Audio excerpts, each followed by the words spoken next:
क्या कि जब हमारी खेतियों के अंदर 1 क्विंटल 3 बीघे में होता था, हम सुकून से रहा करते थे। जब से 4 क्विंटल बीघा होने लगा के हमारे घरों से सुकून क्यों उजड़ता जा रहा है, हमें कोई सुकून क्यों नहीं मिल रहा है। खुदा के वास्ते कभी गौर करना, वो लोग गरीब जरूर होते थे लेकिन नीयत के सच्चे लोग होते थे। किसी के 1 रुपए नहीं, लाखों रुपए पे नीयतें खराब नहीं करते थे। पहले का दौर इतना खूबसूरत था कि सोना भी पड़ा होता था तो किसी की नीयत खराब नहीं होती थी। आज कंडीशन ये कि मस्जिद में 100 का नोट गिर जाए फिर ढूंढने पे नहीं मिला करता है। आज मस्जिदें सलामत नहीं है, उनके दरवाजे सलामत नहीं है। आज की कंडीशन ये है, अगर कोई ठंडे पानी का इंतजाम कर दे, गिलास रखते हैं, हर दूसरे दिन गायब हो जाता है। मजबूरी के तहत जंजीर से बांध के रखना पड़ता है।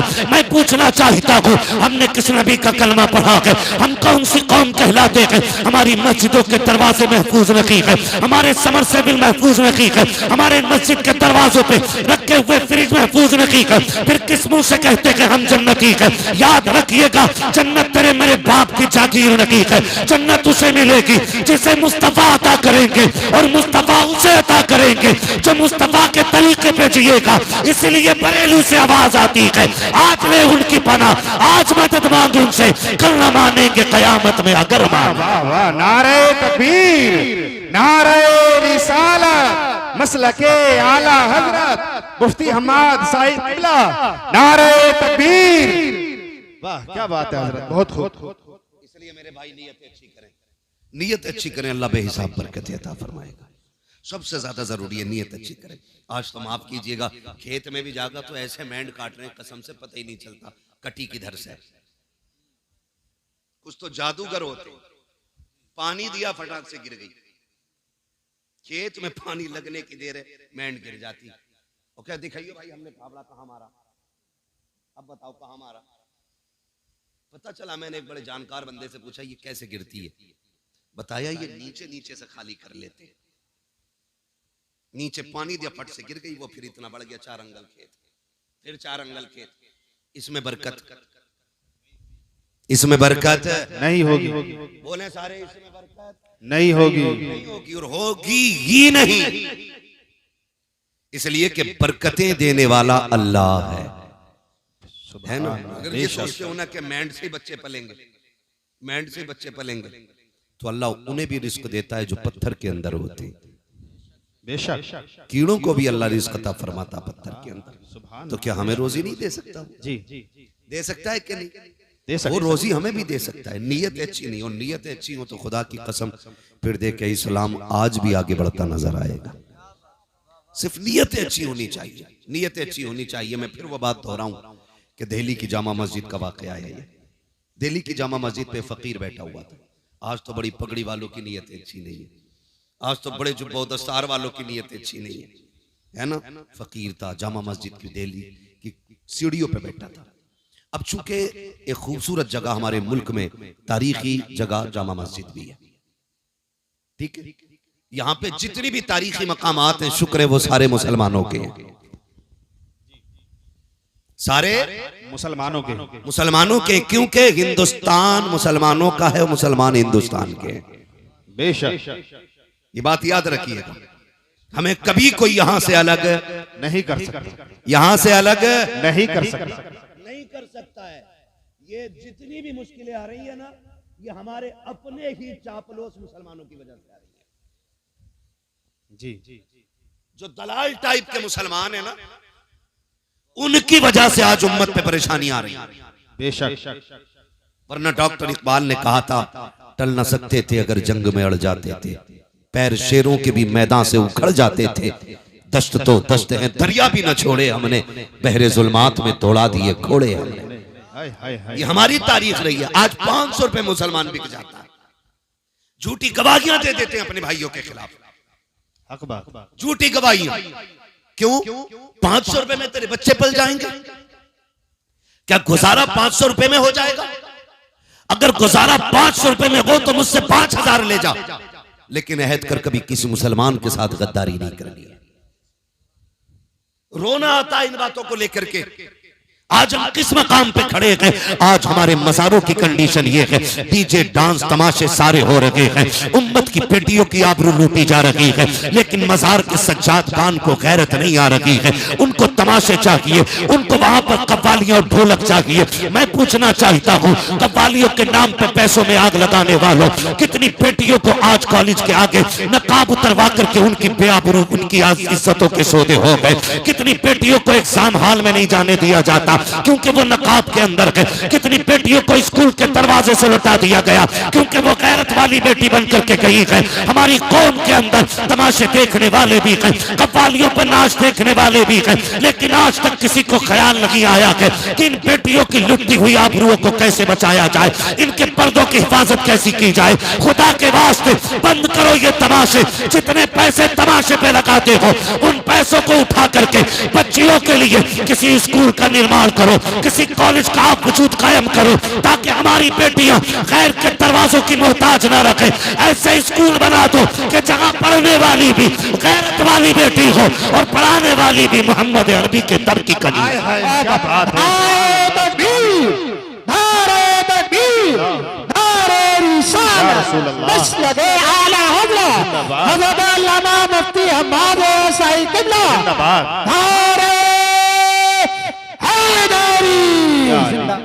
बुरा लगता है ना कोई मौलवी कहता है तो कहते हैं जो छोड़ो, ये मौलवियों की बातें ही ऐसी होती। नहीं, मौलवी कभी अपनी तरफ से कुछ नहीं कहता है। जबान इसकी होती है, फैसले मुस्तफा के होते हैं। हम अपनी बात करते तो हमें कौन बैठा के पूछता, कौन हमसे सुनता? नहीं जी, अपने उलमा की आप कदर करें, कदर करें। क्या हमारी कौम में ये बेरा रवि नहीं है? अल्लाह से ये साहब की उम्र में बेपनाह बरकत अता करे कि ये यहाँ उर्स के मौके पे जलसे करा रहे हैं। जितने लोग बैठे हैं, कम से कम इन तक दीन पहुंच तो रहा है ना, दीन पहुंच तो रहा है इन तक हुजूर का। कोई बात तो शायद किसी के सीने में असर करेगी।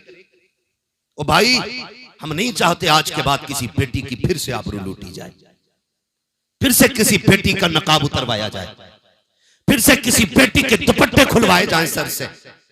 क्यों? क्योंकि हमारे अपने स्कूल नहीं है, हमारे अपने इदारे नहीं है। हमारी बेटियां गैर महफूज हैं। कभी ट्यूशन के नाम पे मारी गई, कभी तालीम की बुनियाद पे उनका इस्तेमाल किया गया। कब बदलेंगे हम? उर्स हम हल्के कर लेंगे, लेकिन अब बेटियों की इज्जत के साथ खिलवाड़ नहीं होने देंगे। ये हम सब अहद करें। और याद रखिएगा, ये काम किसी एक बंदे का नहीं, हर बंदे का काम है। और ये हर बंदा कैसे करेगा? क्योंकि एक और भी भूख है हमारे अंदर कि साहब मैं बड़ा बन जाऊं, अध्यक्ष मैं रहूं, खजांची मैं रहूं, सेक्रेटरी मैं रहूं। कुछ नहीं, हम कुछ नहीं, हम सारे हुजूर के दीन के नौकर बने। यहां हमें कोई सिला नहीं चाहिए। और ये जुर्रतें, ये अखलाक हुजूर के सहाबा में था, हुजूर के सहाबा में था। कैसा अखलाक था आप जानते हैं? कैसा अखलाक था? जब हज़रत उमर फारूक आजम ने बैतुल मुक़द्दस फतेह किया तो आप गुलाम के साथ जा रहे हैं और आपने बारी मुकर्रर की हुई है कि इतनी देर तू बैठेगा और फिर इतनी देर मैं बैठूंगा। सफर करते करते करते करते जब करीब आ गए ना, तो गुलाम ने कहा हुजूर अब दुश्मनों के करीब हैं हम लोग, बारी मेरी है लेकिन आप बैठ जाएं ताकि लोगों को पता चले कि इस्लाम का बादशाह आ रहा है, इस्लाम का खलीफा आ रहा है। हजरत उमर ने कहा चुप हो जा। फरमाने लगे इज्जतें खिलाफतें ऊंची कुर्सियों में नहीं है, इज्जतें अल्लाह ने मोहम्मद अरबी की गुलामी में रखी हुई है। तो हम ये क्यों कहते हैं यार कि भाई मैं सेक्रेटरी बनूं, मैं सदर बनूं, तब हम कौम के लिए कोई कॉलेज कोई स्कूल बनाएंगे? नहीं, आपके इलाके में आपकी बस्ती में जो सबसे बड़ा आलिम है, ये जिम्मेदारी उसकी लगा दे।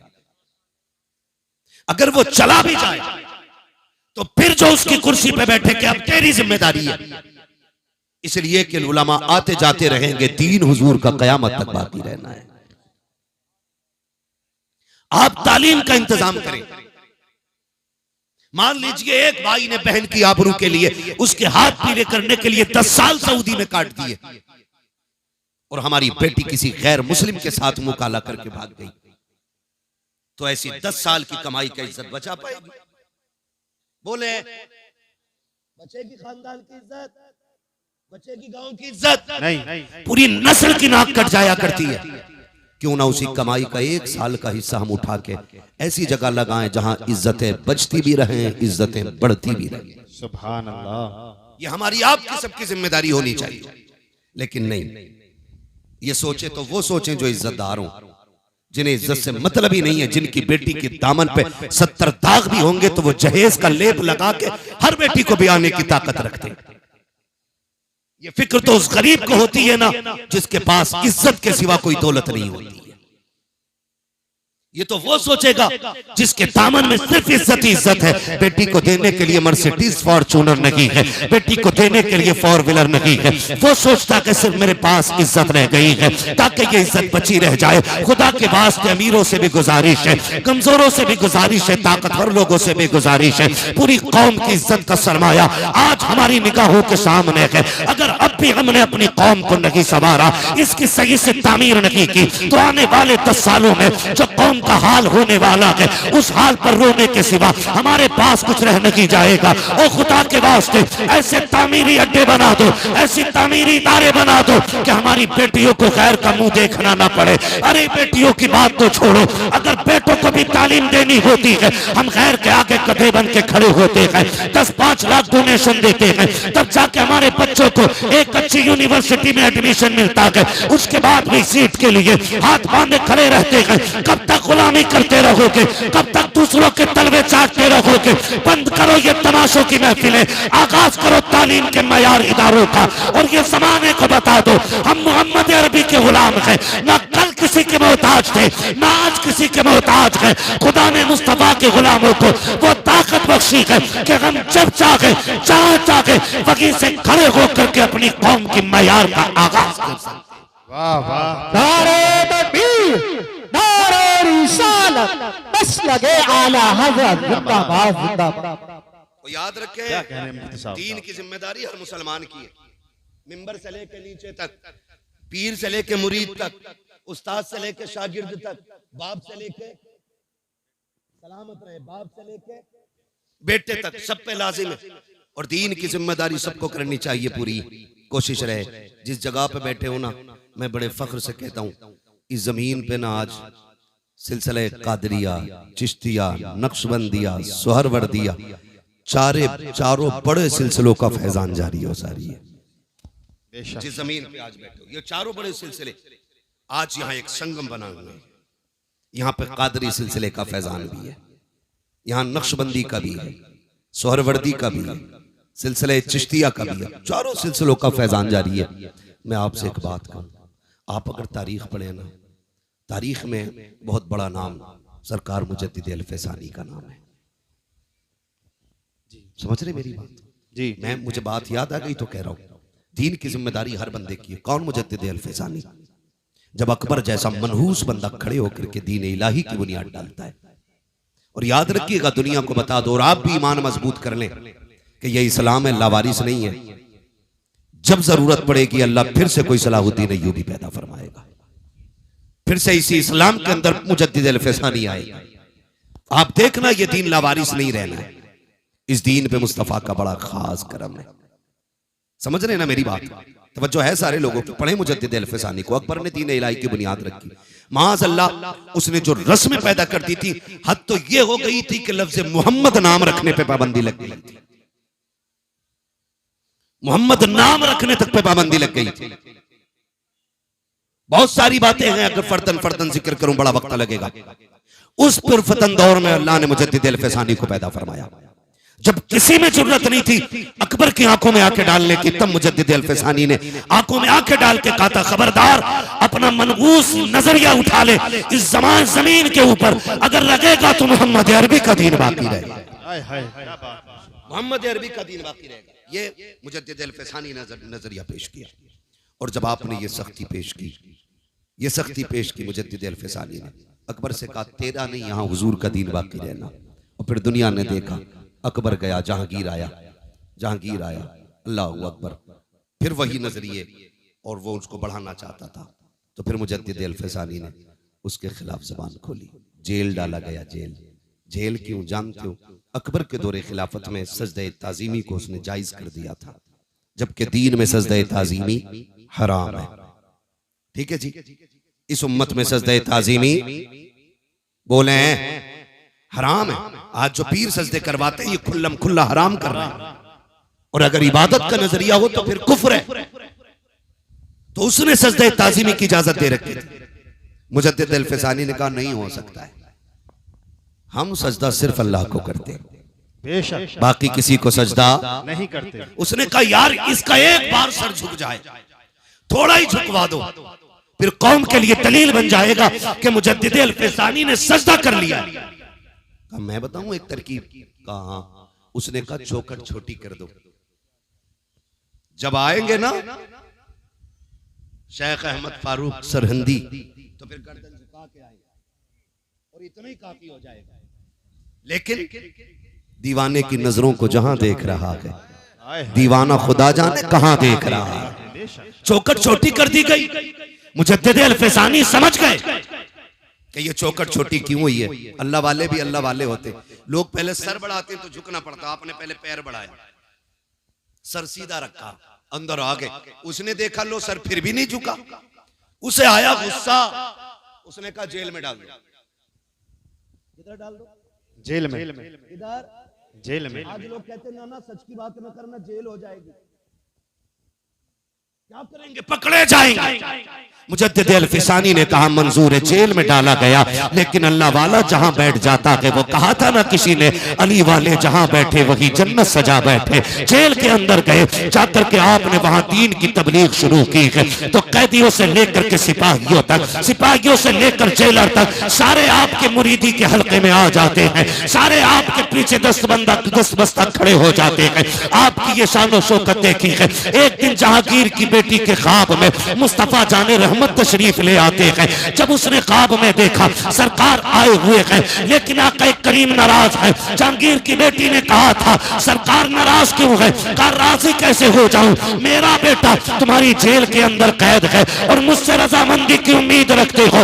उसने बेटी ने उठ के सुबह बाप से कहा बादशाह वक्त सुन ले, रात मैंने मुस्तफा को ख्वाब में देखा है, आका का चेहरा उतरा हुआ था, सरकार गुस्से में थे और कह रहे थे मेरे बेटे को कैद में डाला है, इसलिए मैं तुमसे नाराज हूँ। का खैरियत चाहते हो तो जल्दी से उसको कैद से आजाद किया जाए। जब ये खबर बादशाह ने हजरत मुजद्दिद अल-फिसानी को पहुंचाई कि हम तुम्हें आजाद करना चाहते हैं, बाहर निकल आओ। अब अल्लाह वाले भी अल्लाह वाले होते हैं। आज के कैदी को खबर मिल जाए कि तुम आजाद कर दिए गए हो, कूदता हुआ दौड़ता है, फटाफट भागता है कि लो जी आजादी मिल गई है। मगर बाहर मेरे मुजद्दिद, तेरे हौसले को सलाम, तेरी अजमत और रिफत को सलाम। बादशाह के वक्त कह रहा है तुम्हें आजाद कर दिया गया है। लेकिन मुजद्दिद अल-फिसानी ने कहा था ना ना ना ना, मुझे आजादी नहीं चाहिए। का फिर मेरी कुछ शर्तें हैं। का कौन सी शर्तें हैं? का पहली शर्त तो ये है कि जितने लोगों को तुमने हक बोलने की बुनियाद पे जेल में डाला है,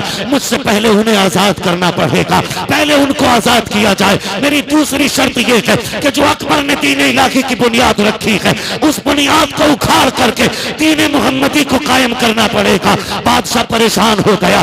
उसने कहा इसके अलावा का ये शर्तें पूरी करो तब मुझे आजादी चाहिए, वरना मैं नहीं आ सकता।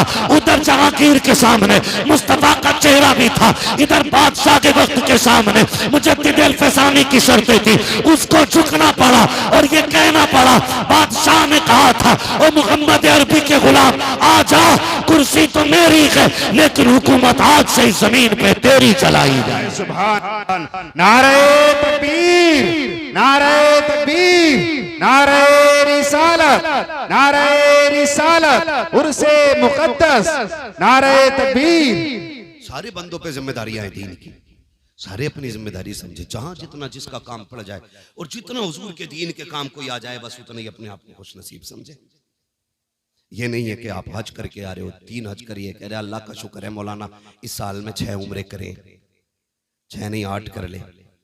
लेकिन अगर तेरे पड़ोस में कोई गरीब भूखा सो रहा है तो बता तेरे उम्रों का क्या बनेगा? मुझे बताना, अगर तेरे पड़ोस में कोई यतीम बच्ची गुर्बत की बुनियाद पे जिसके बाल सफेद हो गए, तो अल्लाह क़यामत में तेरी उम्रों पे तुझे जन्नत का टिकट देगा।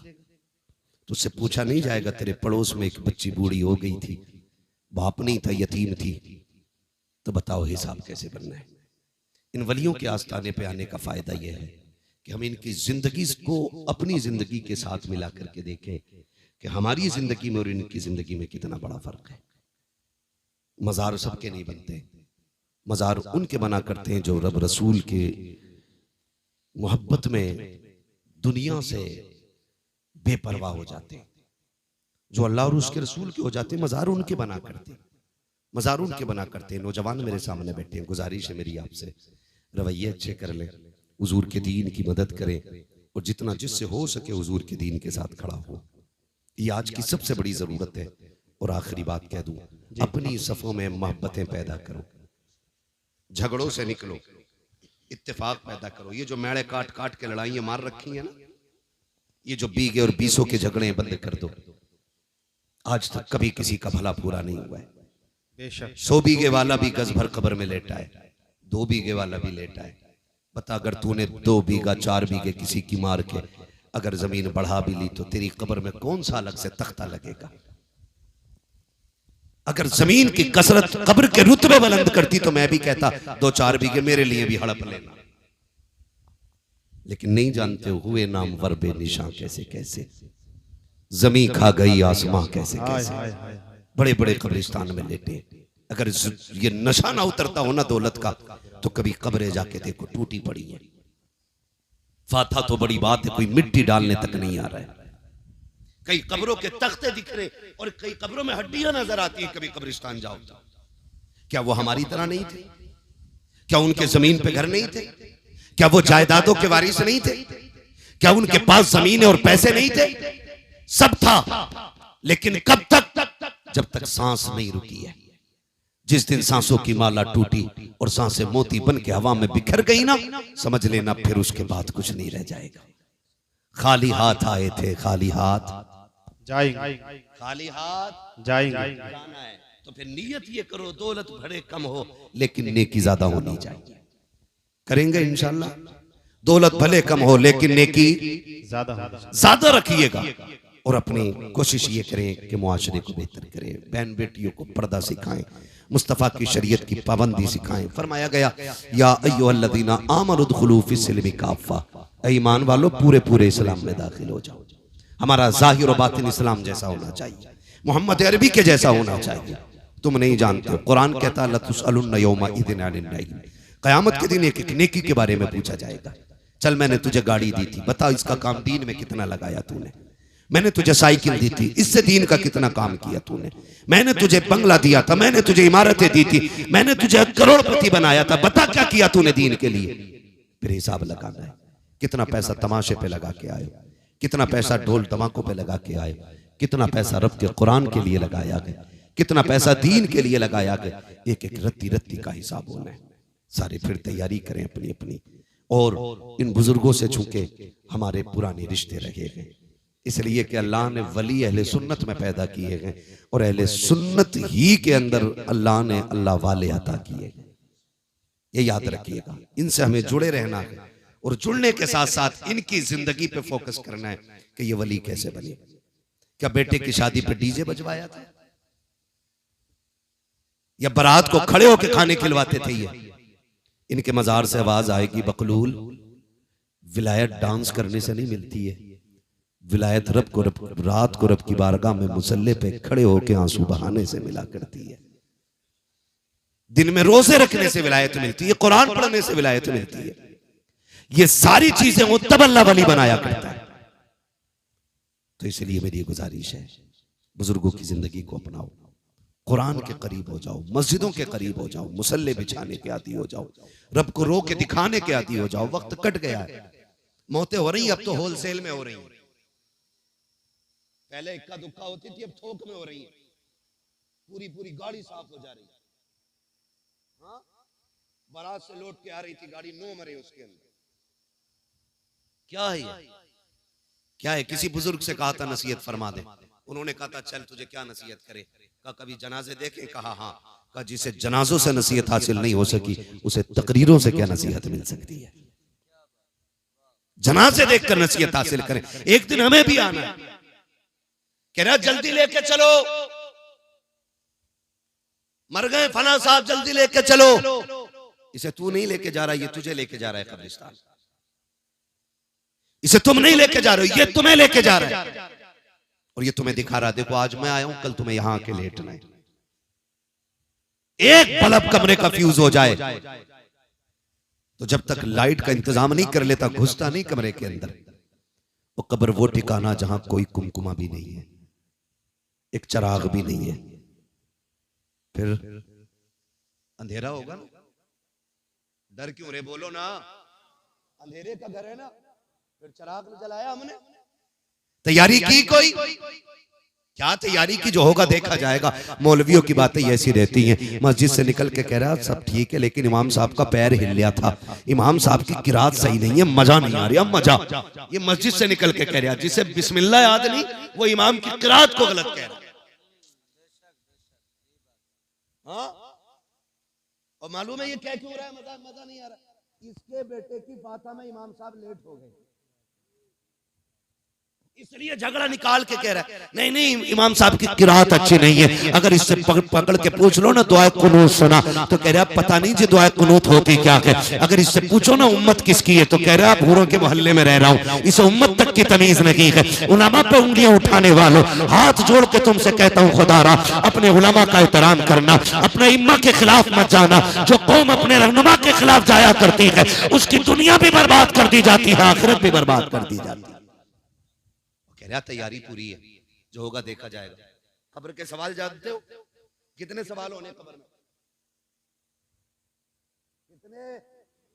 इनकी उंगली देख के ना बताओ, हो सकता है मैं इनके इशारे से इत्तेफाक ना रखता हूं। कितने सवाल होने? 3 होने। तैयारी तो फिर पक्की हो गई होगी। हाँ बहुत अच्छे कह रहे मौलाना, हम यहाँ उर्दू बोलते हैं, कब्र में अरबी कैसे बोलेंगे?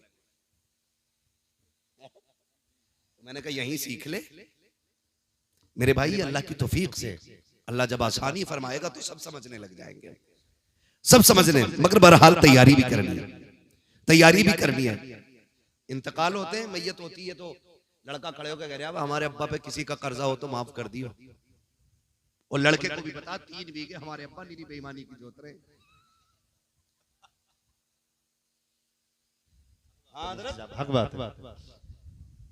बताओ था लड़के को अब्बा बेईमानी की जोत रहे और कह के गए थे इसके कागज दबा के रखना। और रस्मन कह रहे अब्बा ने किसी का लिया हो तो दे दियो, माफ कर दियो। पहले कह भाई मेरे अब्बा पे 3 बीघे बेईमानी की थी, वो ले लो नहीं चल के। उससे कहते दे, तो कह रहा वो तो अब्बा ने तो बेईमानी करी थी, मैंने कौन करी? हिसाब अब्बा देंगे, मैं क्यों दूं? ये कंडीशन हमारे बाप से मोहब्बत की है हमारे। कब्र पे खड़े हो कह रहा किसी का हक मारा हो तो माफ कर देना। तुम्हें पता है आज तुम्हारी माफी से कुछ नहीं होने वाला है। आज तुम जितने चाहो हाथ जोड़ लो, अब किताब बंद हो गई है, अब इसका रजिस्टर बंद किया जा चुका है। अब तेरी माफी से क्या होने वाला है, ये फिक्र तो मरने वाले को मरने से पहले होनी चाहिए थी। आज बेटा खड़े होकर कह रहा मेरे बाप ने किसी का दिल दुखाया हो तो मेरे बाप की तरफ से मैं माफी मांग रहा हूँ। खुदा के वास्ते तुम्हें पता के जरा बताओ तो सही, जब तेरे बाप ने पैसे वाला था, नेता था, उसने गरीब के चौक में थप्पड़ मारा था, उसकी इज्जत तो मिट्टी में मिल गई थी। आज उस थप्पड़ का जवाब तू क्या दे सकता है? उस थप्पड़ की कीमत क्या तेरे तो जुमले हो जाएंगे? तेरे बाप ने कल गरीब को अपनी सफ से उठा के कहा था ये तेरे बैठने की जगह नहीं है। जब दावत में अमीर और गरीब जगह बैठ करके खा रहे थे, तेरे बाप ने गरीब की कलाई पकड़ के कहा था वो देख टाट बिछा हुआ के यहाँ कैसे आके बैठ गया। वो जो सिल्लत उठानी पड़ी थी गरीब को, क्या तेरे दो जुमले उस गरीब की इज्जत के सौदे की भरपाई कर सकते हैं? आज जो रस्मन तुम कह रहे हो मेरे बाप से जो गलती हो गई है माफ कर दिया जाए, अब कुछ नहीं होने वाला है। मशीयत का नकीब आवाज दे के कह रहा है नादान खैरत कर, खैरत कर, आज तेरी तौबा से कुछ नहीं होगा। इसको जीते जी गरीब से माफी मांगनी थी, इसको जीते जी गरीब को राजी करना था, जिस कमजोर को इसने सताया था उससे माफी मांगनी थी। अब माफी के दरवाजे बंद है, अब आ रहा है कब्र में, अब एक एक लम्हे का हिसाब लिया जाएगा, एक एक थप्पड़ का बदला लिया जाएगा। इसके सितम से जो गरीब रोया था, एक एक आंसू का बदला लिया जाएगा। मालिक बता तो सके, कभी इसको जन्नत दी जाएगी। तब मसीहत का नकीब कहेगा इसको ताकत पे भरोसा था, लेकिन गरीब को खुदा पे भरोसा था। गरीब आज के दिन सब्र कर रहा था कि कभी मैं भी कब्र जाऊंगा, अपने रब से इसकी शिकायत करूंगा। अब मैं गरीब के करीब हो गया हूँ, गरीब मेरे करीब हो गया कि अब तेरी माफी से नहीं, बल्कि उस वक्त तक इसे जन्नत नहीं दूंगा जब तक एक एक आंसू का बदला नहीं दिला दूंगा। इसलिए खुदा के वास्ते कब्र पे खड़े होकर के माफी से कुछ नहीं होने वाला है। अगर भलाई चाहते हो, जीते जी माफी मांग लो, ताकि अल्लाह तुम्हारी कब्र को जन्नत की क्यारी बना दे। नारे तकबीर, नारे रिसालत, नारे वंशियत, उर्से मुक़द्दस, हज़रत अल्लामा मुफ्ती हमाद साहिब मुरादाबादी जिंदाबाद। वो जो है सारे लोग करेंगे इंशाल्लाह जीते जी। एक बात में हम बहनें भी बैठी हुई हैं, थोड़ी सी सुन लें। मैयत का वक्त आता ना, मरने के बाद मरौए के कपड़े खसोट लेती हैं, हाय जी माफ कर जाओ। मरने के बाद उसके कपड़े फाड़ रही है, जो गलती हो गई माफ कर दो मेरी बहन मेरी बेटी, अब तो वो मर चुका है। अब जितना चीखना चाहे चीख ले, कुछ नहीं होने वाला है। काश ये माफी तूने उसकी जिंदगी में मांग ली होती। शोहर से मरने के बाद माफी औरतें पकड़ के लाती हैं, पैर चूम ले। जिसने जिंदगी में कभी शोहर के हाथ नहीं चूमे, मरने के बाद पैर चूम रही, दम निकलने के बाद कह रही है माफ कर दिया जाए। मेरी बहन बेटी सुन, तू कितनी शर्फ वाली है तू जाने या खुदा जाने, लेकिन कायनात में एक बहुत बड़ी शर्फ वाली जात को सैयदा कायनात खातून जन्नत फातिमा ज़हरा कहा जाता है। मेरी बेटियों, अपनी जिंदगी को जरा देखें और खातून जन्नत की जिंदगी को देखें। खातून जन्नत की वो जात है जिसने शोहर से पूरी जिंदगी कभी ऐसा सवाल नहीं किया जिसको लेकर के शोहर परेशान हो जाता। जब सैयदा कायनात के विसाल का वक्त आया ना, तो कहती हैं अली दो बातें सुन लें। हजरत अली ने कहा था क्या बात है? झोली फैला के कहा था अली आज फातिमा कुछ मांगना चाहती है। तब मौलाए कायनात ने कहा था खातून आज तक कुछ मांगा नहीं, मांग। झोली फैला के कहती हैं अली कोई गलती हो गई हो तो माफ कर दिया जाए। ये जुमले खातून के थे, जौजा के थे हजरत अली के, और आंसू हजरत अली के निकल आए। आप कहते हैं कैसी बात कर रही हो, जितने साल मेरे साथ गुजारे कभी शिकवा जबान पे नहीं आया, आज तक कोई दुख नहीं पहुंचा मुझे, किस चीज की माफी मांग रही हो? तो खातून जन्नत ने कहा अली हो सकता है कभी तुमने मुझे खाना बनाने का हुक्म दिया हो, मुझे बनाने में देर हो गई है। कभी तुमने कपड़े उतार के धुलने को कहा और मुझे धुलने में देर हो गई हो। अली हो सकता है कोई काम का तुमने हुक्म दिया हो और मुझे करने में देर हो गई है, इसलिए अली आज मैं उसकी माफी चाहती हूँ। हजरत अली रो देते, कहते फातिमा तू माफी ना मांग, आज अली को माफ कर जा। कहा आप मेरे शोहर है, मेरे सरताज है, मुझे शर्मिंदा ना करें। कहा क्यों? मुझे डर लग रहा है कहीं ऐसा ना हो मुस्तफा खड़े हो और खदीजतुल कुबरा भी हो और फातिमा तुम भी हो, कहीं ऐसा ना हो हुजूर मुझसे पकड़ के कहे मेरी बेटी फातिमा पूरी जिंदगी तेरे घर पेट भर के खाना ना खा सकी। अगर ये बात हुजूर ने कहती तो मैं क्या जवाब दूंगा? फातिमा तू बता, तू भी मुझसे राजी है कि नहीं? मैं अपनी बहनों बेटियों से कहना चाहूंगा, बहनों बेटियों जिंदगी 4 दिन की है, जवानी 30 साल की है, ये रंग बिरंगी जिंदगी के 30 साल है, इनको गुजरने में वक्त नहीं लगता है। इंतजाम अंजाम आखिर मौत है, ठिकाना आखिर कब्र है। मेरी बेटी ये 30 साल संभल के गुजार ले, सिर्फ 30 साल संभल के गुजार ले, और फिर शोहर के साथ साबिरा और शाकिरा होके कब्र में आ। तेरी कब्र पे अजान ना भी पड़ी जाएगी, अगर तू साबिरा बन के कब्र तक आएगी तो रोशनी का इंतजाम करके जन्नतुल बकी से खातून जन्नत फातिमा ज़हरा आ जाएगी। ये हर बेटी से मेरी गुजारिश है कि अपने शोहर का एहतराम करे। हर भाई से मेरी गुजारिश है जीते जी अपने भाइयों से माफी मांग ले, वरना ऐसा ना हो कि मौत आ जाए और हमें माफी मांगने का वक्त ना मिल सके। मैं अक्सर एक बात कहता हूँ, उजाले अपनी यादों के हमारे साथ रहने दो, न जाने किस गली में जिंदगी की शाम हो जाए। अल्लाह हमें हुजूर की जिंदगी के वो रोशनी अता करे कि जिस रोशनी में हम अपनी जिंदगी को हुजूर की जिंदगी की रोशनी के मुताबिक गुजारने की कोशिश करेंगे। इंशाअल्लाह माफ करेंगे एक दूसरे को, इंशाअल्लाह अच्छी रखेंगे इंशाअल्लाह। अगर रिस्क में तंगी आएगी, ब्याज लोगे नहीं, रिश्वत लोगे नहीं, हराम लोगे नहीं तंगी आ जाए मुसल्ला लेंगे, मस्जिद की तरफ जाएंगे इंशाअल्लाह। इंशाअल्लाह। और जब दुनिया सोती होगी मुसल्ले बिछाएंगे, वो झोली फैला के कहेंगे या करीम या रज़ाक, तेरी चौखट पे आ गए, भर दे झोली। खुदा की कसम एक बार मांगोगे अल्लाह 7 पुश्तों के रिज़्क़ का इंतजाम। सुभान अल्लाह, बेशक। फरमाया गया या अय्युहल्लज़ीना आमनु उदखुलू फिस्सिल्मि काफ़ा, ए ईमान वालों पूरे पूरे इस्लाम में दाखिल हो जाओ। अल्लाह हमारी नस्लों को मसलक के आला हजरत की रोशनी में जिंदगी गुजारने की तौफीक अता फरमाए और हमें हमारे बुजुर्गों के फयूज़ व बरक़ात से मालामाल फरमाए। हम अपने मज़ारों पर इसी तरह उर्स करें कि महफिलें इनकी हों, तज़किरे मदीने वाले मुस्तफ़ा के होने चाहिए। ऐसी ही खूबसूरत महफिलें सजाएं और जो लोग भी ऐसी महफिलों में जाते हैं जहाँ पे तमाशे हों, ढोलक हों, वो रातें बर्बाद करके आते हैं, ज़िंदगी तबाह करके आते हैं। अल्लाह हमारे नौजवानों को अक़्ल सलीम अता फरमाए।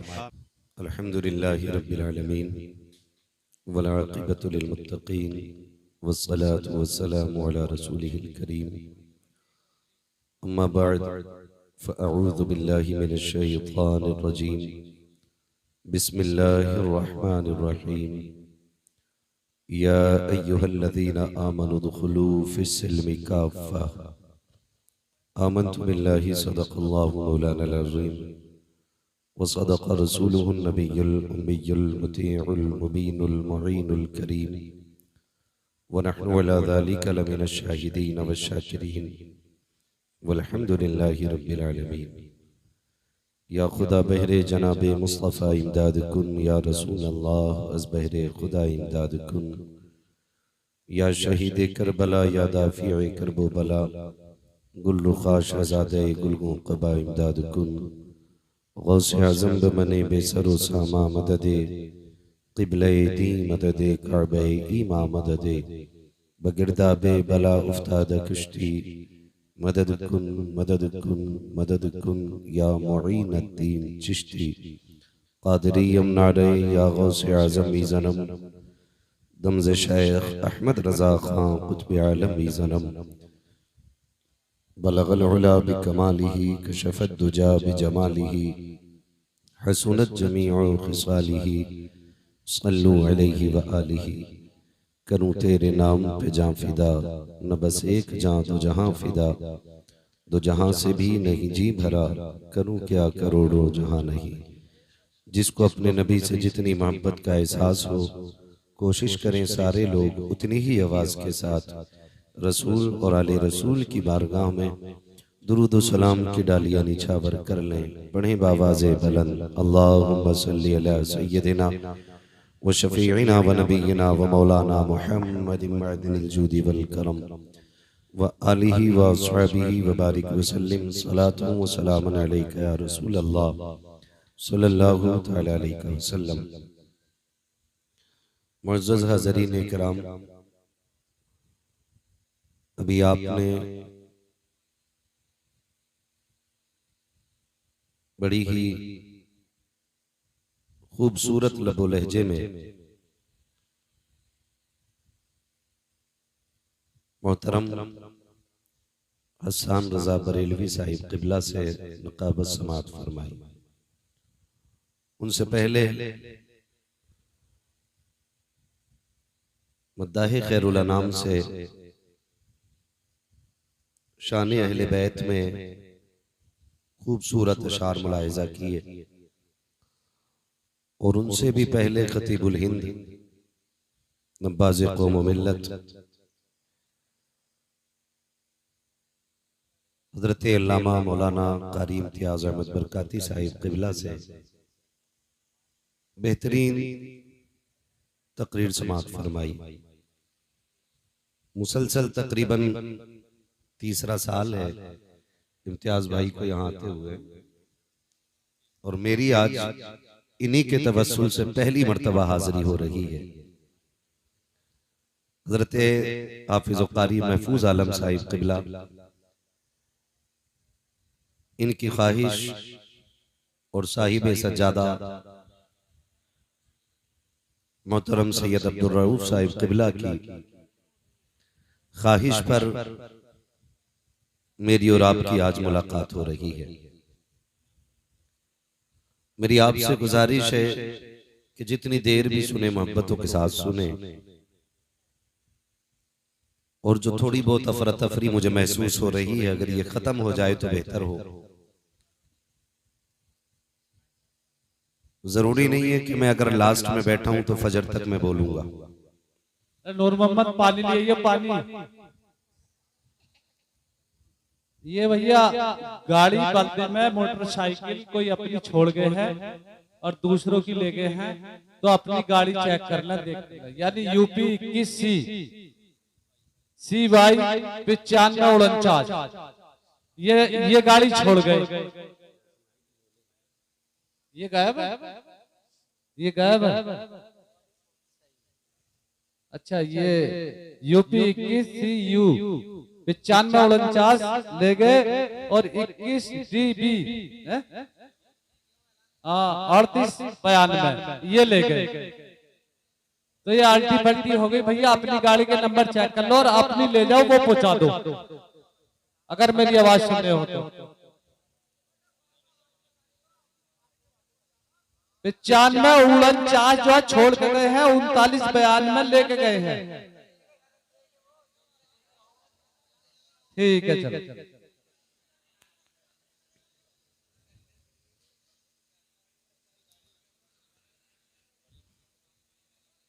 एक बार और दुरूद पाक पढ़ लीजिए, सल्लल्लाहु अलैहि सल्लल्लाहु ताला सल्लल्लाहु ताला अलैहि वसल्लम। खैरियत है आप लोग? खैरियत हैं? अल्लाह सबको खैरियत से रखे और सलामत रखे। मैं मुबारकबाद पेश करता हूँ तमाम ही मिंबरान कमेटी को और बानियान उर्स को कि जिन्होंने उर्स के मुकद्दस मौके पे अल्लाह और उसके रसूल के जिक्र की महफिल सजाई है। जबकि इस दौर में अक्सर मज़ार और सज्जाद गान और उर्स वालों ने कौम और मजहब का बेड़ा गर्क कर रखा है। कभी उर्सों के नाम पे कव्वालियां, कभी मुकाबले,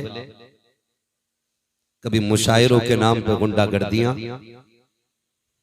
इन सब चीजों को देख करके गैर हम पे हंसते हैं और लोग ये कहते हैं कि ये मसलक आला हजरत है। याद रखिएगा, जिस तरह मुतल्लका औरत से मर्द का कोई ताल्लुक नहीं होता, वैसे ही इस तरह के बिगड़े हुए लोगों से मसलक आला हजरत का कोई ताल्लुक नहीं है। इसलिए कि मसलक आला हजरत ना तो गुंडागर्दी को आम करता है, ना बेहूदगी और बदतमीजी की इजाजत देता है।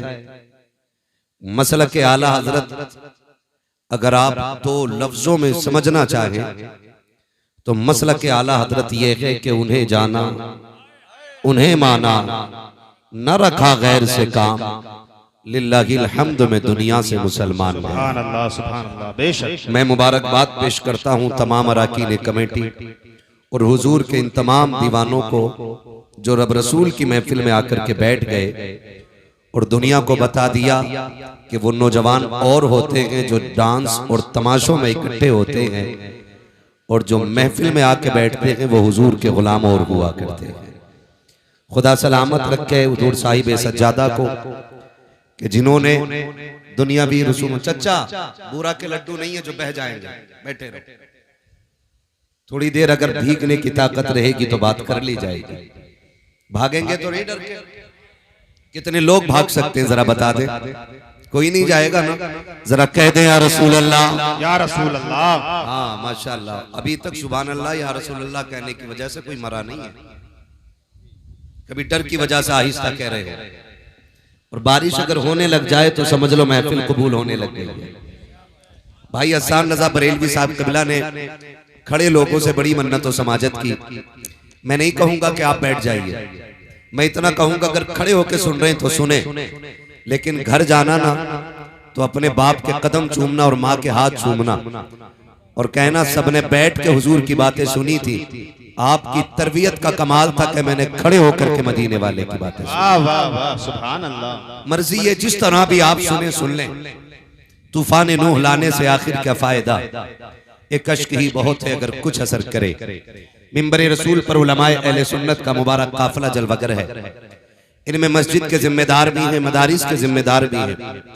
बहुत सारे ऐसे हैं जो मिंबरों के जरिए हुजूर के दीन की तबलीग दुनिया भर में कर रहे हैं। अल्लाह रब्बुल इज्जत इन सब की उम्रों में बरकतें अता फरमाए और अल्लाह हम सब के रिज्क में बेपनाह बरकतें अता फरमाए। खैरियत है, चलूं सफर का आगाज कर लूं। हाँ, मैं आपको इब्तदा में ये बता दूं, मेरी बातें कुछ कड़वी होंगी, लेकिन याद रखिए दवा जितनी ज्यादा कड़वी होती है फायदा उतना फायदा उतना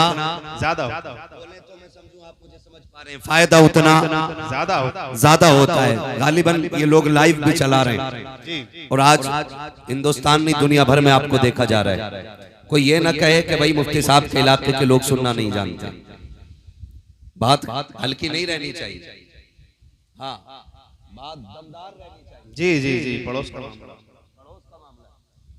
हाँ, पड़ोस का मामला है। और देखो मैं देखो न देखूं, जिनकी चौखट पर बैठे हो ये साहिब मजार सबको देख रहे हैं और यहाँ पे एक नहीं कई कई वली आराम फरमा। वो फरमाया था किसी ने कि निगाह के वली में वो तासीर देखी, बदलती हजारों की तकदीर देखी। नौजवानों, दौरे हाजिर में मजहब इस्लाम को उतना गैरों ने रुसवा नहीं किया जितना अपनों ने बदनाम करके रख दिया है। हमारे अपनों की हरकतों की वजह से लोग मजहब इस्लाम पे बातें करने लग गए हैं। इसकी वजह यह है कि मजहब इस्लाम कोई इमारत नहीं है, मजहब इस्लाम कोई किला नहीं है, मजहब इस्लाम कोई मीनारा नहीं है जिसे देख करके इमारत के अच्छे या बुरे होने का फैसला किया जा सके। मजहब इस्लाम को समझने के लिए लोग मुसलमानों को देखा करते हैं। मान लीजिए कि अगर कोई कलमा पढ़ने वाला मस्जिद से जूती चुरा के ले जाता है तो लोग मुसलमान को कुछ नहीं कहते। लोग कहते हैं ये इस्लाम के मानने वाले लोग हैं कि मस्जिद से जूते लेके चले जाते हैं।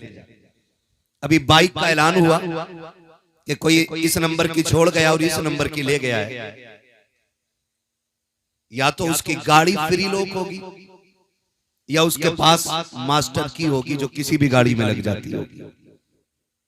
और ये दोनों बातें खतरे से खाली नहीं। ये कोई इतनी बड़ी बात नहीं है। हमारे यहां तो मस्जिदों से जूते चोरी हो जाते हैं और फिर ऐलान किया जाता है कि कोई बंदा जूता चुरा के ले गया है, किसी ने चप्पल पहन लिया है।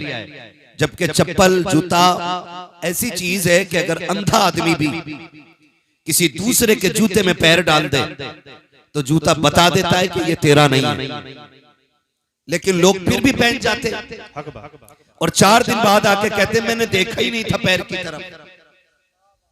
अब आप बताइए इसमें कितनी सच्चाई हो सकती है।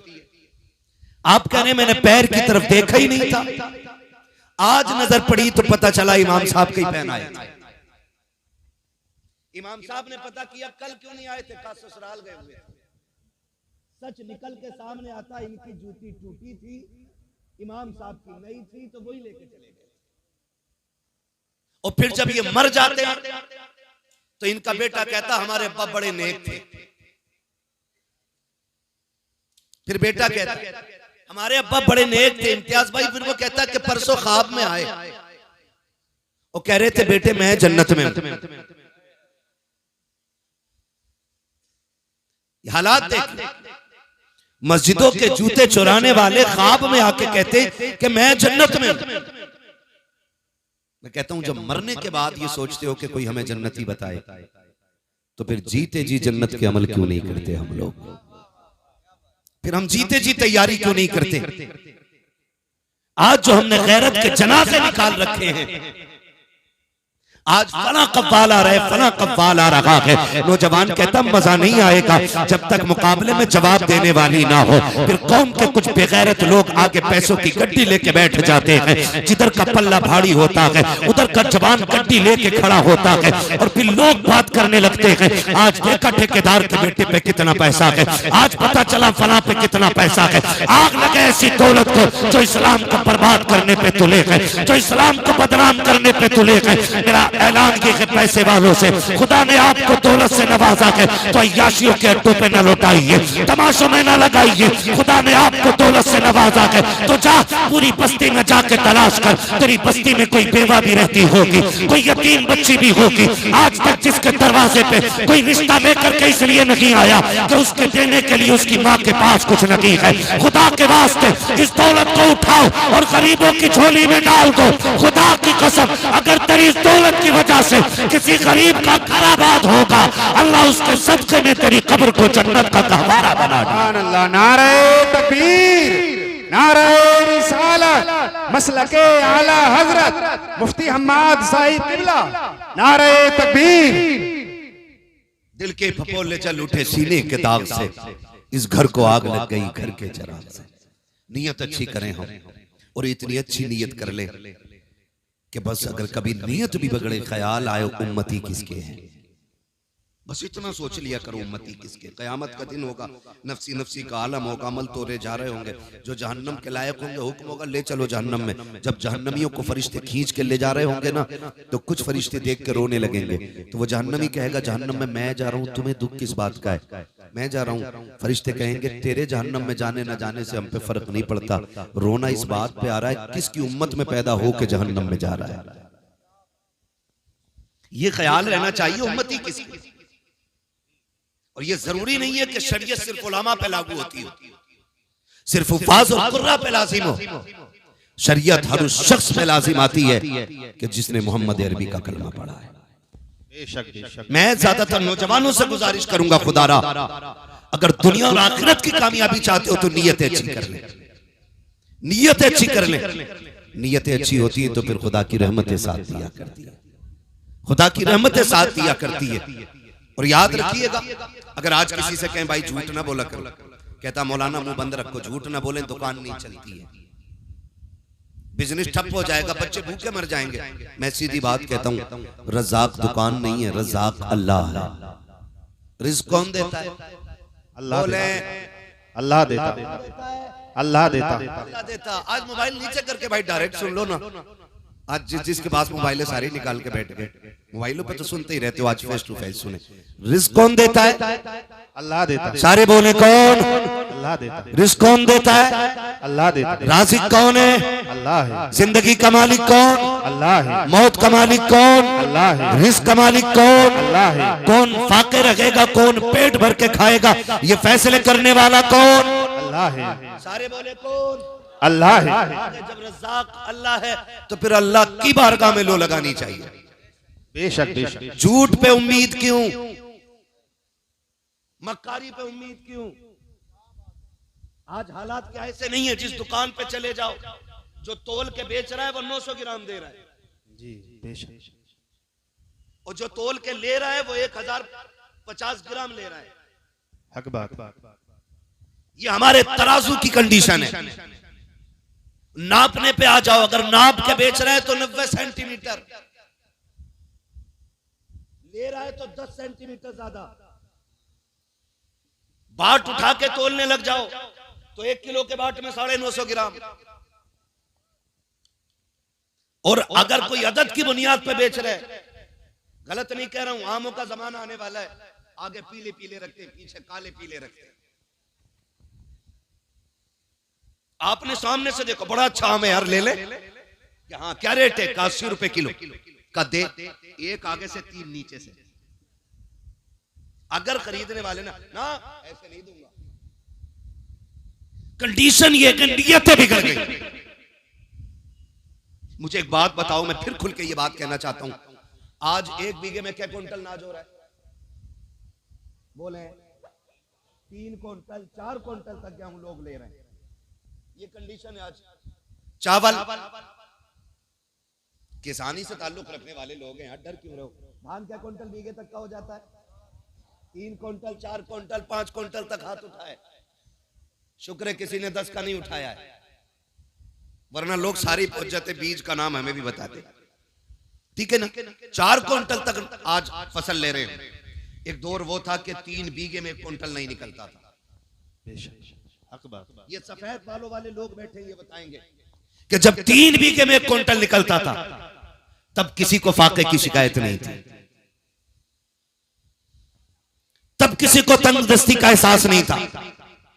आज 4 क्विंटल बीघा निकल रहा है, जिससे भी मिलो दुआ करो हालात अच्छे नहीं है, दुआ करो हालात अच्छे नहीं है। आखिर हुआ क्या कि जब हमारी खेतियों के अंदर 1 क्विंटल 3 बीघे में होता था, हम सुकून से रहा करते थे। जब से 4 क्विंटल बीघा होने लगा के हमारे घरों से सुकून क्यों उजड़ता जा रहा है, हमें कोई सुकून क्यों नहीं मिल रहा है। खुदा के वास्ते कभी गौर करना, वो लोग गरीब जरूर होते थे लेकिन नीयत के सच्चे लोग होते थे। किसी के 1 रुपए नहीं लाखों रुपए पे नीयतें खराब नहीं करते थे। पहले का दौर इतना खूबसूरत था कि सोना भी पड़ा होता था तो किसी की नीयत खराब नहीं होती थी। आज कंडीशन ये है मस्जिद में 100 का नोट गिर जाए फिर ढूंढने पे नहीं मिला करता है। आज मस्जिदें सलामत नहीं है, उनके दरवाजे सलामत नहीं है। आज की कंडीशन ये है अगर कोई ठंडे पानी का इंतजाम कर दे, गिलास रखते हैं और दूसरे दिन गायब हो जाता है। मजबूरी के तहत जंजीर से बांध के रखना पड़ता है।